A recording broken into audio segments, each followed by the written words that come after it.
नमस्कार. आज आहे मकर संक्रांत. तर मकर संक्रांतीला आपण सुगडी पूजतो. त्यासाठी सुगड्या हे पहिले धुवून घेतलेल्या आहेत. आमच्याकडे असा जोडा पूजला जातो. सुगड्यांना हा धागा गुंडाळायचा आहे. काही ठिकाणी 5 सुगड्या पूजल्या जातात, तर काही ठिकाणी हा जोडा असा पूजला जातो सुगड्यांचा. सुगड्यांना धागा लावून झालेला आहे. सुगड्यांना आता हळदी कुंकू चारी बाजूने बोटांनी लावून घ्यायचं आहे. इथे या ताटात टरफलांसकट चणे आहेत, तोंडली आहे, पापडी घेवडा आहे, गाजर आहे, आंब्याचे मोहर आहे, काजूचे मोहर आहे, मटारच्या शेंगा, ओल्या पावट्याच्या शेंगा आणि मोठी बोरं आहेत. आता या सगळ्या वस्तू सुगडीमध्ये भरत आहे. सुगडी पूजन झाल्यानंतर आमच्याकडे हे संध्याकाळच्या टायमाला लहान मुलींना दिले जाते. तुमच्याकडे मकर संक्रांतमध्ये सुगडी पूजन कसे केले जाते हे कमेंटमध्ये नक्की सांगा.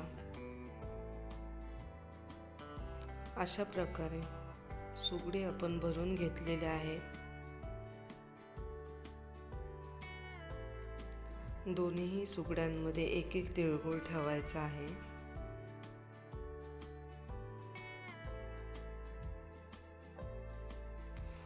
पाटाखाली रांगोळी काढून वरती वस्त्र अंथरायचं आहे.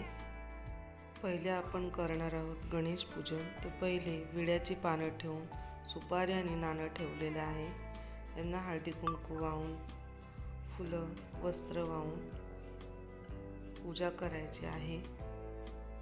नंतर दोन्ही सुगड्या ठेवून त्यांना हळदी कुंकू वाहायचं आहे आणि त्यांचंही पूजन करायचं आहे. प्रत्येक सुगडीमध्ये एक एक फूल ठेवलेलं आहे. त्यानंतर सुगडींवरही कापसाचं वस्त्र ठेवायचं आहे.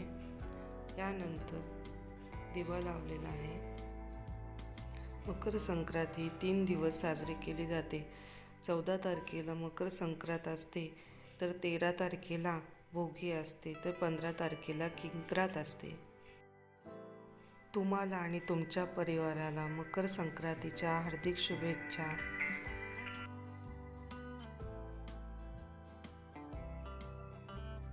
सुगडींजवळ धूप दीप दाखवून आपल्याला तिळगुळाचा नैवेद्य दाखवायचा आहे.